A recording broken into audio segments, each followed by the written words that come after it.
gente está encerrando a nossa série de mensagens chamada Pela Cidade. É uma série de mensagens que a gente estudou um pouco sobre a nossa missão como cristãos, como IBM, espalhados pela cidade e também que lutam pela cidade. Amém. Não sei bom. Isso vai ser uma bênção na minha vida, gente. Ó. Eu sei, cara, fica tranquilo. Só estou te zoando. Irmãos, semana passada, mas pode tocar, cara. Ficou traumatizado? Pode tocar. O cachê está baixo. Aí. Semana passada a gente refletiu um pouco sobre a nossa missão como igreja diante da sociedade, diante do Estado civil, né? Diante do Estado. Porque semana que vem, próximo domingo, a gente vai ter eleição. E a gente refletiu um pouco sobre o posicionamento da igreja diante da política. Se você ficou curioso e você não ouviu a mensagem, vai lá que está no YouTube. Você pode ouvir. Você vai ver para qual candidato eu fiz campanha, amém? Vai lá, volta lá e assiste. Se você perdeu alguma dessas mensagens no decorrer do mês, todas elas estão lá disponíveis para a gente trazer de volta a nossa memória. É muito importante que você entenda aquilo que está sendo pregado aqui, irmão. Não é só você ouvir de um lado e sair do outro. E às vezes, para a gente compreender, a gente precisa ouvir mais de uma vez. A gente precisa botar lá de novo. Então tá lá no YouTube, tá no Spotify, tá no Deezer. Quando você estiver no carro, ao invés de ficar escutando aquela música ruim, amém? Você bota lá uma mensagem, cara, vai ouvindo, que eu tenho certeza que vai abençoar a sua vida. Tenho certeza que tudo isso que Deus tem falado a cada um de nós é importante, né? Então, semana passada a gente falou sobre isso. A gente leu um texto que está lá em Mateus, capítulo 22, do versículo 15 ao 22. A gente tem feito essa síntese da mensagem anterior, antes de começar a próxima mensagem, para você se lembrar. E a palavra do Senhor diz assim: então, os fariseus saíram e começaram a planejar um meio de enredá-lo em suas próprias palavras. Enviaram-lhe os seus discípulos juntamente com os herodianos, que lhes disseram: mestre, sabemos que és íntegro e que ensinas o caminho de Deus conforme a verdade. Tu não te deixas influenciar por ninguém, porque não te prendes à aparência dos homens. Dize-nos, pois, qual é a tua opinião? É certo pagar imposto a César ou não? Mas Jesus, percebendo a má intenção deles, perguntou: hipócritas, por que vocês estão me pondo à prova? Mostre-me a moeda usada para pagar o imposto. Eles lhes mostraram um denário. E ele lhes perguntou: de quem é essa imagem e essa inscrição? De César, responderam eles. Ele lhes disse: então, deem a César o que é de César e a Deus o que é de Deus. Ao ouvirem isso, eles ficaram admirados e, deixando-o, retiraram-se. Essa foi a leitura bíblica da semana passada. E resumindo um pouco do que a gente estudou e do que a gente refletiu aqui junto, a gente percebeu que Jesus nos deu uma missão. Ele deixou claro que havia algo a ser dado a César. Havia algo a ser dado ao Estado. Como igreja, nós temos compromissos civis. Nós temos uma responsabilidade civil. Se essa responsabilidade não fere os nossos princípios como cristãos, nós precisamos obedecê-las, amém? Nós precisamos seguir essas leis. Pastor, e se o governo for corrupto? Segue, irmão. Porque se você não seguir, ao invés de um corrupto, vai ter dois. O que a pessoa faz com aquilo que a gente faz de certo, ainda que ela age errado, não é sobre elas, é sobre nós. Jesus continuou sendo fiel a Judas, ainda que Judas não fosse fiel a ele. Porque não era sobre a natureza de Jesus, era sobre a natureza de Judas. Então, irmão, nós continuamos obedecendo todo o nosso compromisso como cidadão, desde que esse compromisso não fira aquilo que a gente acredita como princípio da palavra de Deus, como aquilo que a palavra de Deus nos ensina. A nossa missão como igreja, que a gente pode dar e deve dar a César, é essa responsabilidade civil, mas também o nosso comprometimento através da nossa intercessão. A Bíblia nos ensina, o apóstolo Paulo fala, por exemplo, a Timóteo, que a gente deve interceder pelas nossas autoridades, concordando com elas ou não. Ou você acha que o povo concordava com o Império Romano? Ou você acha que o povo estava feliz com o Império Romano dominando aquele povo? Não estava, irmão. A nossa missão é interceder pelo povo, interceder pelas autoridades, clamar pelas nossas autoridades. A nossa missão como igreja é ser uma consciência moral do Estado. A nossa missão como igreja é gritar ao Estado por igualdade, por justiça social, pela família. É gritar para o Estado pela vida. Repara que o que eu estou falando não é sobre um candidato, não é. Eu estou falando sobre o nosso posicionamento. Estou falando sobre a gente se colocar na nossa função como consciência moral do Estado. Porque nós buscamos isso. A imagem, nós buscamos a imagem perfeita do Senhor em nós. Ser a semelhança de Cristo, amém? Então, se a igreja, irmão, se corrompe, aí o Estado está perdido de vez, né? Essa frase, inclusive, é uma frase do Martin Luther King, dizendo que a igreja precisa ser a consciência moral do Estado. E além disso, nesse texto que a gente leu da semana passada, a gente entendeu que existe algo a ser dado a César, mas também existe algo a ser dado a Deus. Porque Jesus poderia parar no meio do caminho e falar assim, ó, dá a César o que é de César.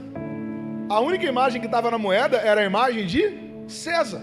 Isso já era suficiente, já respondia o que eles perguntavam. Eles perguntavam se era certo ou não. Ele falou assim, ó, tá a cara de quem aí? De César? Né? Eu até usei o exemplo na semana passada, não sei quem estava ou não, de quando você se levanta, alguém senta no seu lugar e você volta. Né? Você fala assim, ó, esse lugar é meu. Aí você carinhosamente fala assim, mas tem seu nome escrito aqui? Você já respondeu isso, né, irmão? Olha lá, hein? Tem seu nome escrito aqui? No caso, se César fosse falar, ele ia falar assim, tem. Meu nome está aí. Inclusive, botaram até a minha cara aí também, para você ter certeza de quem é essa moeda. Mas onde estava a imagem de Deus? Em nós. Se a imagem de César estava impressa naquela moeda, a imagem de Cristo está impressa em nós. Por isso, se existe algo a ser dado a Deus, é a nossa própria vida, irmão. É o nosso talento, é o nosso tempo. Porque se César era dono da moeda, Deus era dono de César. E era ele quem instituía e destituía reis. Ainda é. Quem bota e quem tira autoridades. Nada está fora do controle de Deus, irmão. Nada. Você pode até ficar na dúvida, falar assim, poxa, será que Deus está no controle mesmo? Ele sempre está no controle de tudo. E Ele está levantando uma igreja. Não é só a IBM, irmão. Quando eu falo sobre uma igreja para a cidade, eu não estou falando apenas sobre a Igreja Batista em Mutondo. Eu estou falando que a gente quer fazer parte disso. Você quer fazer parte do que Deus quer fazer nessa cidade? Sim ou não? Eu quero, irmão. Eu não quero ficar de fora disso. Mas Deus está levantando igrejas, está levantando irmãos, levantando pessoas para bradarem, gritarem, anunciarem com todos os pulmões o evangelho dele nesse lugar. As boas novas de Cristo nesse lugar. Isso não pertence a um pastor, irmão. Isso não pertence a uma denominação. Isso não pertence a uma igreja. Isso é a ação do Senhor nesse tempo. E aí, tem um texto bíblico que ensina muito sobre a gente, ou melhor, ensina muito para a gente sobre aquilo que a gente deseja viver. Salomão estava construindo um templo. Estava terminando uma obra que foi começada pelo seu pai. Estava ali no final, ele conseguiu concluir tudo, conseguiu resolver tudo. E ele faz uma oração ao Senhor. E aí Deus responde essa oração. Deus traz a Salomão os questionamentos que ele havia feito. Abra, por favor, sua Bíblia. No segundo livro das Crônicas, capítulo 7, versículo 11 ao 16. Segundo Crônicas, capítulo 7, versículo 11 ao 16. Diz assim: Quando Salomão acabou de construir o templo do Senhor e o palácio real, executando bem tudo que tinha em mente realizar no templo do Senhor e em seu próprio palácio, o Senhor lhe apareceu de noite e disse: ouvi sua oração e escolhi esse lugar para mim como um templo para sacrifícios. Se eu fechar os céus para que não chova, ou mandar que gafanhotos devorem o país, ou sobre o meu povo enviar uma praga, se o meu povo, que se chama pelo meu nome, se humilhar e orar, buscar a minha face e se afastar dos seus maus caminhos, dos céus o ouvirei, perdoarei o seu pecado e curarei a sua terra. De hoje em diante, os meus olhos estarão abertos e os meus ouvidos atentos às orações feitas neste lugar. Escolhi e consagrei esse templo para que o meu nome esteja nele para sempre. Meus olhos e meu coração nele sempre estarão. O capítulo 7 do segundo livro das Crônicas, repara que a segundo Crônicas, ele provavelmente o capítulo central de todo o registro desses dois livros. Provavelmente ele sintetize tudo o que Deus gostaria de comunicar ao povo em todos esses registros das crônicas. Ele, além de sintetizar esse resumo, com certeza é um dos principais capítulos do Antigo Testamento. Carrega dentro de si um texto que é muito conhecido. Quando a gente leu, provavelmente você já se lembrou. Segundo Crônicas 7,14, que fala que se o meu povo, me ajuda, vai, que se chama, se humilhar e orar, buscar e se arrepender dos seus maus caminhos, então perdoarei seus pecados e sararei a sua terra. Esse texto é uma resposta à oração de Salomão. Esse texto é uma resposta a um clamor de Salomão. Qual clamor? O clamor de um homem que construiu um templo que não tinha presença. O clamor de um homem que construiu uma grande edificação, mas que ela não serviria de nada se Deus não escolhesse habitar naquele lugar. No capítulo 6 desse livro, se você voltar aí, você vai ver que Salomão está fazendo um clamor a Deus, pedindo a Deus que habite ali, pedindo a Deus que se manifeste no meio do povo, clamando, pedindo a Deus que responda às orações. E aí, lá no capítulo 7, esse texto que a gente leu, Deus está respondendo às orações. O versículo 11 está falando exatamente isso, né? Quando Salomão acabou de construir o templo do Senhor e o palácio real, executando bem tudo que tinha em mente realizar no templo do Senhor e em seu próprio palácio. Ou seja, Salomão já havia concluído. Qual foi a resposta? No versículo 12, o Senhor lhe apareceu, ou seja, apareceu a Salomão de noite e disse: ouvi a sua oração. Ouvi a sua oração.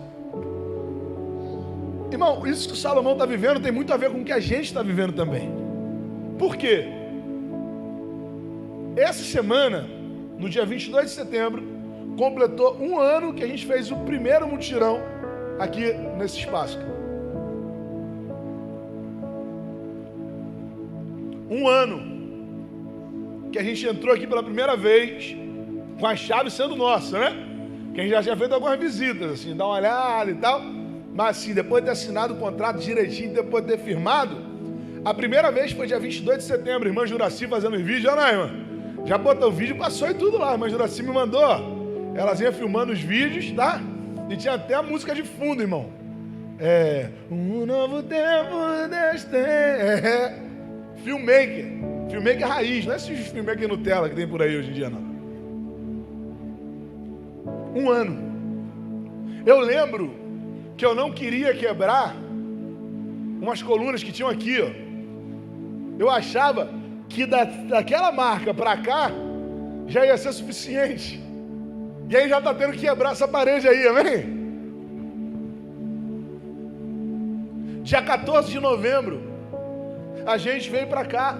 Dia 13, a gente fez uma festa aqui. Dia 12 e 13, né? 12 e 13, se não me engano. A gente fez uma festa aqui. Festa Novo Amanhecer. Quem estava aí na Festa Novo Amanhecer? Foi boa, não foi? Aqui dentro, irmão, um monte de barraca. Sexta-feira, não, foi 13 mesmo, porque sexta-feira a gente estava fazendo mutirão aqui, dia 12. A gente chegou aqui e falou assim, gente, não vai dar para fazer a festa aqui não. Tudo sujo, um monte de entulho aqui no meio. O pessoal desesperado, irmão, começou a brotar gente. Veio gente de tudo que era lugar. Todo mundo engajado, carregando aqueles ferros pesados, irmão.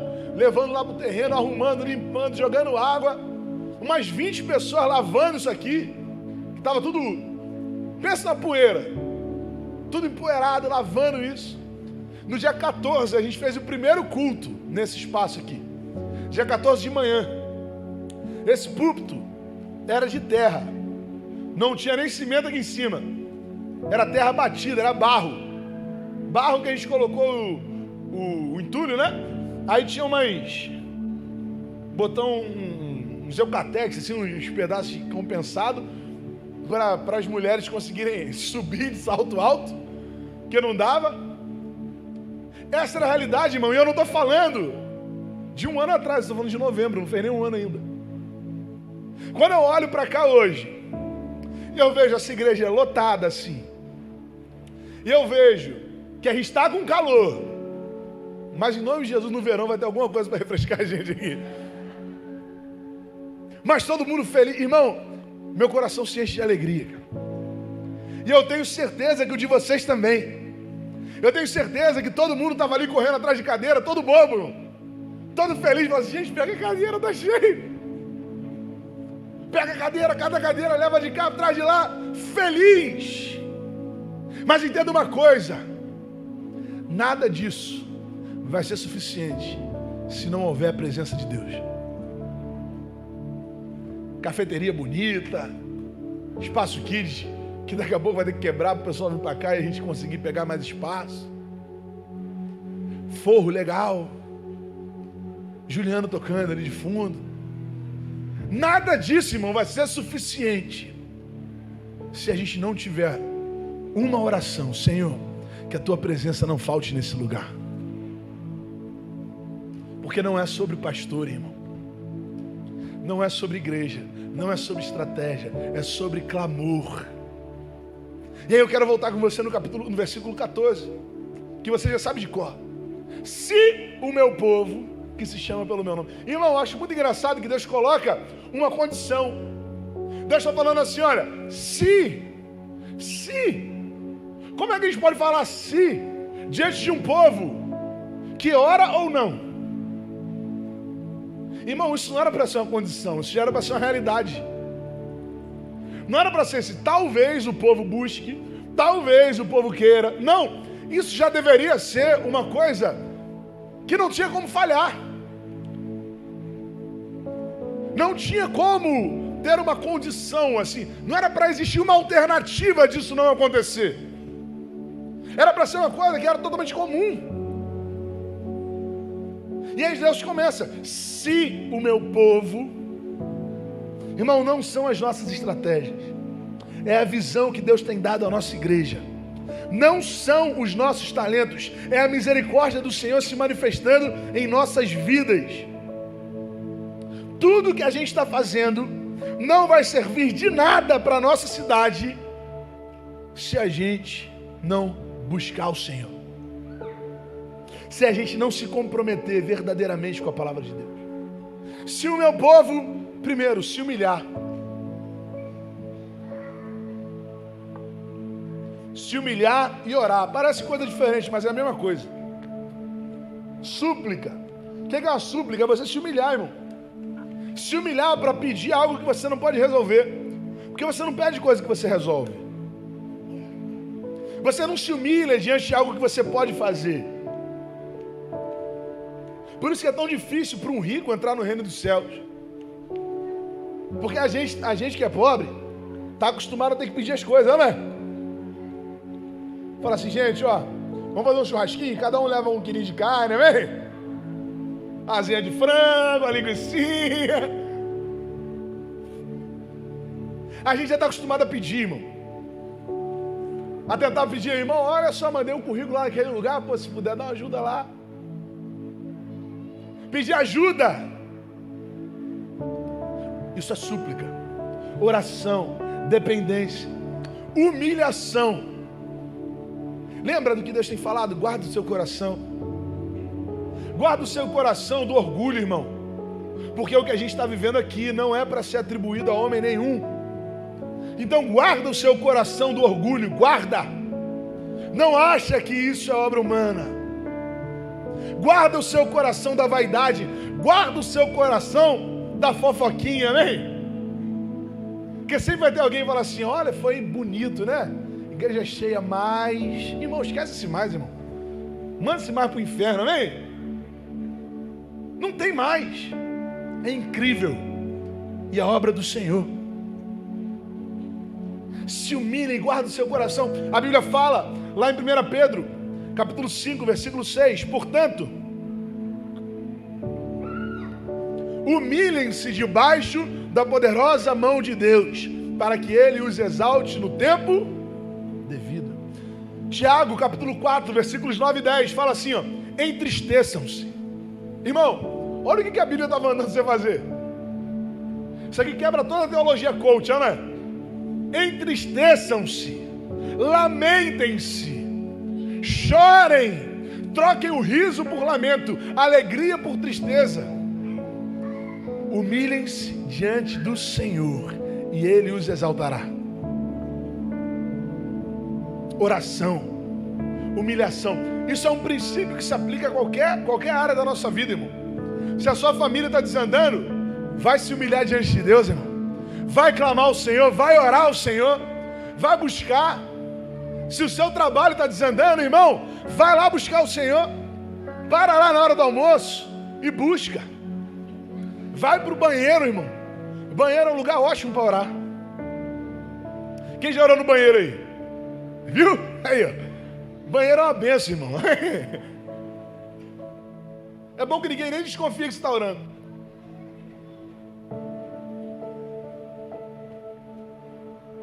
Eu lembro que lá em casa era difícil de orar, irmão. A gente morava no apartamento, Estrela do Norte. Ficava minha mãe no quarto, Ana em outro quarto, meu pai dormindo na sala, e eu falava assim, eu vou orar onde? Só tinha duas alternativas, cozinha ou banheiro. Não tinha mais nada. Na cozinha toda hora ia alguém lá. Não dá para orar na cozinha, vou orar onde? No banheiro. Pegava meu violãozinho, ia pro banheiro, sentava lá em cima do vaso, amém? Começava a tocar o violão lá dentro do banheiro, orar, buscar o Senhor. Tá ali minha mãe que não deixa muito sozinha, ó. E lá era o lugar que eu tinha meu tempo com Deus, no banheiro da minha casa. Se a nossa cidade está desandando, sabe qual é o caminho? Oração. Humilhação diante de Deus.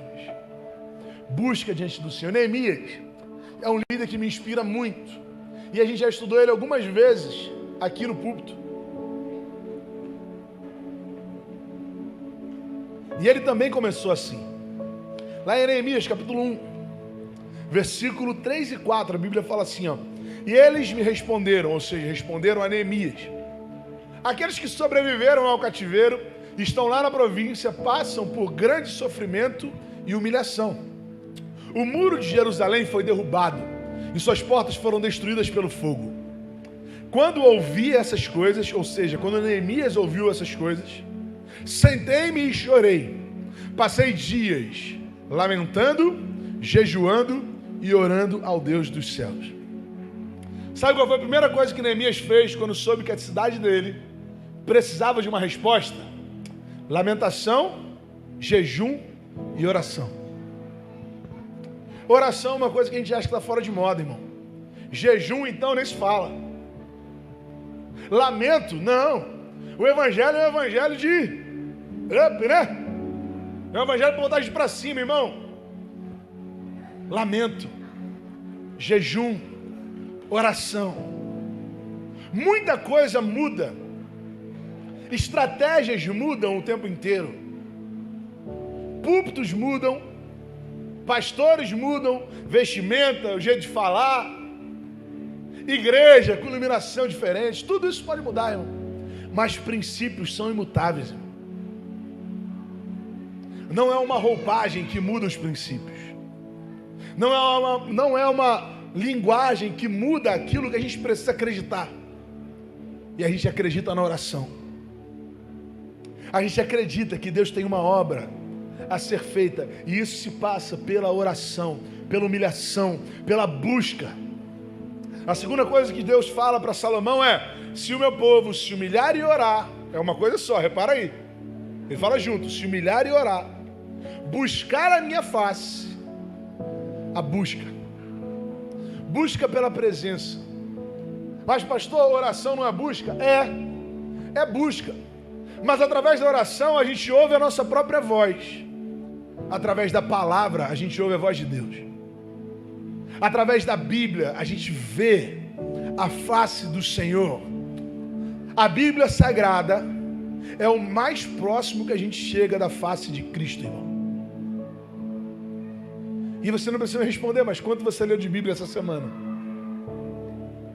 Quantos capítulos da sua Bíblia você leu essa semana? Qual livro bíblico você está lendo no seu dia a dia? A gente precisa conhecer a palavra de Deus, irmão. A gente precisa se aprofundar em conhecer a palavra de Deus. O apóstolo Paulo escreve lá a Timóteo, na sua segunda carta, capítulo 3, versículos 16 e 17.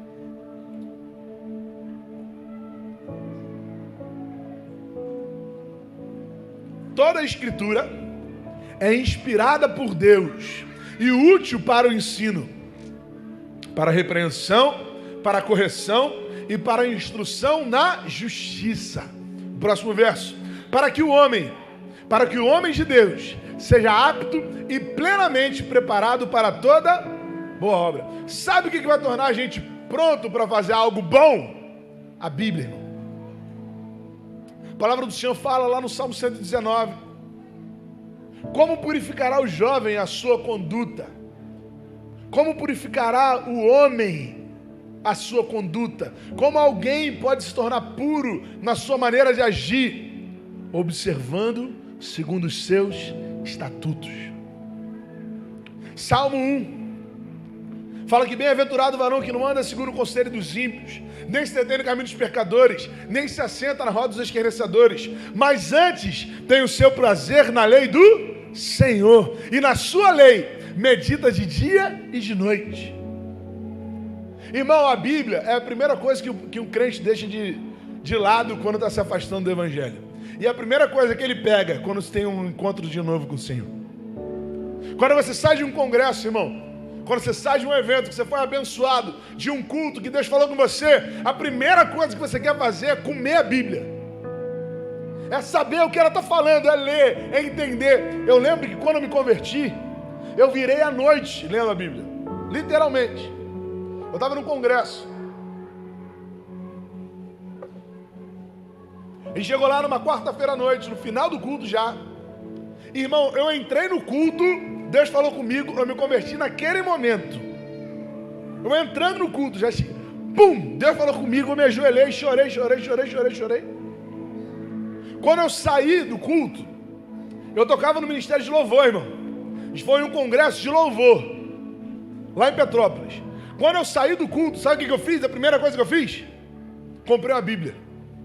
Que eu tocava no Ministério de Louvor, frequentava a igreja e não tinha a Bíblia. Primeira coisa que eu fiz, eu saí de lá, comprei uma Bíblia. Eu tenho essa Bíblia até hoje. A gente estava hospedado em uma igreja. Eu fui para aquela igreja, irmão, todo mundo foi dormir. Eu fui ler, irmão. Eu queria entender o que tinha acontecido comigo. Eu queria entender o que era aquilo que eu tinha vivido, irmão. Irmão, a gente precisa conhecer o Senhor. A gente precisa se aprofundar na presença de Deus. Não dá para você conhecer a Deus sem conhecer a palavra dEle. Isso é um princípio, irmão. Para de ficar terceirizando o conhecimento. Pega a sua Bíblia e vai ler. Faça um plano de leitura. Irmão, a gente tem Bíblia em tudo que é lugar hoje em dia, vem? Você tem um monte de aplicativo que pode te ajudar. Fazer um plano de leitura. Se você tem capacidade de ler assim muita coisa, faz um plano de leitura profundo. Se você não tem, faz de acordo com a sua capacidade. Eu, por exemplo, tenho maior dificuldade de leitura. Já falei isso aqui. Eu não consigo me concentrar direito, sabe? Se for Bíblia com a linguagem difícil, então, irmão, eu me perco total. Isso acontece com você também? Se for aquela... Eu gosto, sabe? Acho bonitão, assim. Mas eu não consigo. Chega uma hora que eu não consigo mais. Hoje em dia, nem sério eu consigo ver o episódio todo, acredita? Eu vejo os episódios por partes. Desde que Eva nasceu. A hora que eu via série, quando, assim que Eva nasceu, né? Era a hora que ia colocar ela para rotar, né? Aí eu ia, pegava, irmão, botar a criança para rotar, irmão, parece que o tempo não passa. Você fica ali, irmão, você dá 3 horas que você está em pé ali e passou 5 minutos. Então eu assisti a série nessa hora, eu acho que eu peguei um efeito colateral, não consigo mais assistir um episódio inteiro. Assisto 15 minutos, paro, não consigo ficar ali concentrado. Então, de repente, você não consegue se concentrar na leitura bíblica. Faz de acordo com a sua capacidade, irmão. Faz de acordo com a sua capacidade, mas não terceirize o conhecimento bíblico. Leia a palavra. Não dá para a gente trazer algo relevante para a nossa cidade sem uma igreja que conheça a palavra de Deus, que estude a palavra de Deus, que busque o conhecimento. Você vai sair daqui hoje, pelo menos fazendo um plano de leitura bíblica, amém? Você topa esse desafio, irmão? No mínimo, pelo menos um. E por último, a Bíblia fala, Deus responde, que a condição que ele estava colocando diante de Salomão era que o povo se arrependesse. Não existe mudança sem arrependimento. Não existe transformação sem confissão de pecados. Irmão, não dá para você ser crente e conviver com os pecados que você está tentando jogar para baixo do tapete. Não dá para você tentar esconder, viver uma vida escondendo o adultério. Não dá para você ser crente e tentar ficar escondendo as suas mentiras, o seu roubo. Não dá para você ser crente e tentar viver de uma maneira na igreja e de outra em qualquer outro lugar, seja no trabalho, na família, em qualquer outro lugar. Nós somos quem somos. Aqui, em cima desse púlpito, ou em qualquer outro lugar. A gente precisa se arrepender. A gente precisa trazer testemunho. É difícil, não é? Ontem, eu estava conversando com Eva.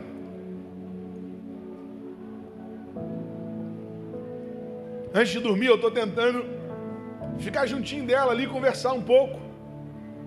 Antes dela dormir, né? Ela fica tentando ver desenho. Ela fala assim, pai, meu desenho. Aí vai bater na cabeça. Eu falo, não, filho, vamos conversar um pouco. Aí eu vou, converso um pouco, assim, conto algumas histórias. E aí ontem eu estava contando para ela a história de Noé. Eu falei, filho, você conhece a história de Noé?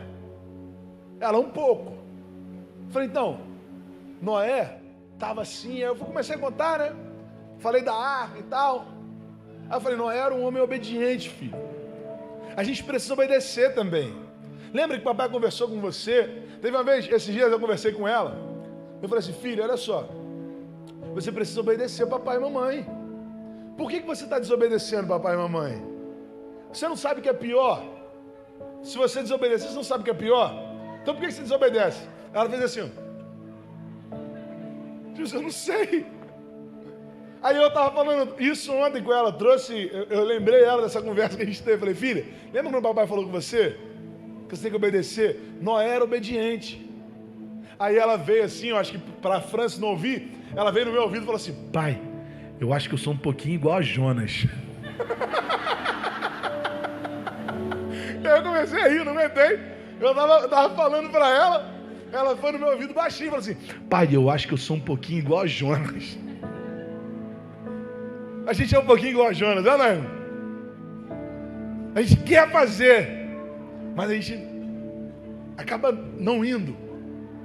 O apóstolo Paulo fala, o bem que eu quero fazer eu não faço, mas o mal, esse eu continuo fazendo. Lucas capítulo 5, versículo 31 e 32, fala assim, ó, Jesus lhes respondeu aos fariseus: não são os que têm saúde que precisam de médico, mas sim os que estão doentes. Eu não vim chamar justos, mas pecadores ao arrependimento. Essa fala de Jesus foi a um grupo de judeus, fariseus, que estavam questionando, porque ele estava numa festa com publicanos e pecadores. Estava num jantar na casa de um publicano. E aí eles começaram a questionar, olha só, ele se senta com pecadores, ele se senta com os publicanos. E aí Jesus responde a eles: eu não vim para resgatar os justos, mas eu vim para trazer arrependimento aos pecadores. Irmão, aquele povo fariseu precisava de arrependimento? Sim ou não? Aquele grupo de fariseus precisava de arrependimento? Sim ou não? Sim, né? Eles eram pecadores? Sim ou não? Sim. Jesus está ironizando eles, irmão. Eu estou falando assim, olha, o certo era você estar sentado aqui comigo também, se arrependendo dos seus pecados. Mas já que vocês não percebem, já que vocês se consideram justos, eu vou ficar com aqueles que se arrependem. Eu prefiro ser aquele que se arrepende, irmão. Eu prefiro ser aquele que chora os seus erros. Eu prefiro ser aquele que pede desculpa. Eu prefiro ser aquele que admite a sua falha, que reconhece o momento que pisou na bola, tanto diante de Deus quanto diante dos homens. Mas eu não quero sentar em uma mesa que Jesus não tenha se assentado também. Eu não quero participar de um jantar que Jesus não quisesse participar também. Existe algo a ser vivido em nossa cidade, e não é a construção de um novo templo. São Gonçalo não precisa de mais templos, irmão. São Gonçalo precisa de uma igreja viva, de uma igreja que ora, de uma igreja que busca a palavra, de uma igreja que se arrepende dos seus pecados. Porque o resultado disso é que Ele vai nos ouvir dos céus, Ele vai perdoar os nossos pecados, e Ele vai curar, Ele vai sarar, Ele vai transformar a nossa terra, irmão.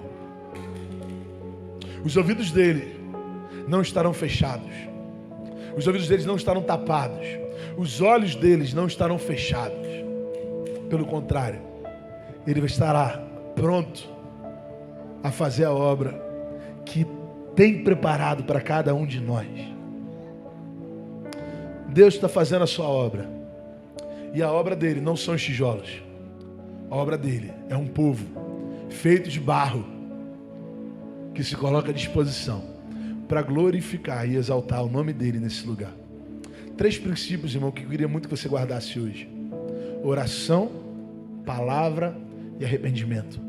Humilhação, busca da face e mudança de posicionamento.